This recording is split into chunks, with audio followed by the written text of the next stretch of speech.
It-tweġiba tal-Gvern Malti għar-rapport tal-Parlament Ewropew dwar is-saltna ta' dritt f'Malta hi farsa. Min kiteb it-tweġiba jaħseb li l-MPs m'għandhomx aċċess għall-internet jew mhux kapaċi analizzaw affarijiet bażiċi.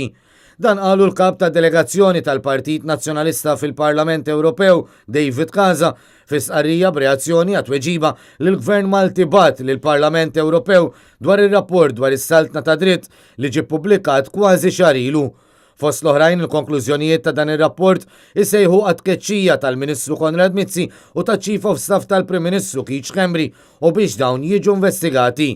Id-dokument li ħareġ il-Gvern Malti fil-waqt li jikkonferma li l-Pulizija ma ħadet l-ebda passi jgħid li dan sar għax ma kienx hemm biżżejjed suspetti ta' attività kriminali u li l-investigazzjoni kienet tkun ħela ta' ħin u ħela tar-riżorsi tal-Pulizija.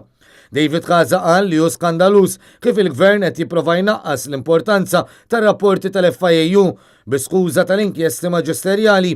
Fir-rapport il-Gvern jgħid li għandu dubju fuq il-legalità tar-rapport tal-Parlament Ewropew u fuq id-delegazzjoni li ġiet Malta biex tinvestiga s-saltna ta' dritt.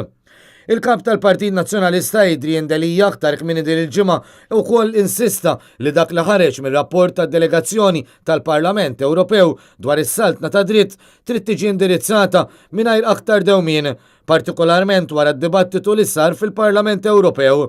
Adrian Delija saħaq li ta' sfortuna li s-sitwazzjoni waslet saw. L-azzjoni kontra dawk li nqabdu fil-fatt kellha tittieħed żmien ilu. Aktar mal-Prim Ministru idum ma jieħu azzjoni, aktar se ssir ħsara lil pajjiż, sostna l-kap tal-Partit Nazzjonalista.